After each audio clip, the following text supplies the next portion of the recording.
আধুনিক মালয়েশিয়ার রূপকার ডক্টর মাহাথির মোহাম্মদ ও গ্রামীণ ব্যাংকের প্রতিষ্ঠাতা নোবেলজয়ী ডক্টর মোহাম্মদ ইউনুস দুজনই নিজ নিজ ক্ষেত্রে কিংবদন্তি। তাদের বন্ধুত্ব বহু পুরনো, দীর্ঘ পথ চলার এক মেলবন্ধন। জীবনের নানা চড়াই উতরাই পেরিয়ে আবার দেখা হলো দুই বন্ধুর বহু বছর পর জাপানের রাজধানী টোকিওতে।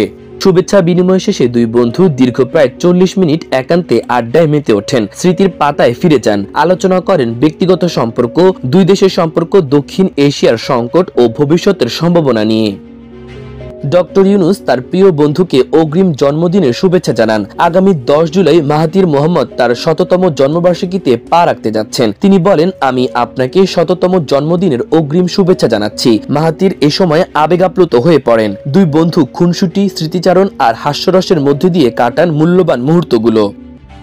আলোচনায় উঠে আসে দুই দেশের সম্পর্ক। মাহাথির বলেন, অনেক বাংলাদেশি মালয়েশিয়ায় ব্যবসা প্রতিষ্ঠান গড়ে তুলেছেন এবং উদ্যোক্তা হিসেবে সফল হচ্ছেন। তিনি উল্লেখ করেন কিভাবে তারা লুক ইস্ট নীতির মাধ্যমে মালয়েশিয়ার অর্থনৈতিক বিকাশ ঘটে। সেই সঙ্গে একই ধরনের কৌশল গ্রহণের পরামর্শ দেন ডক্টর ইউনুসকে।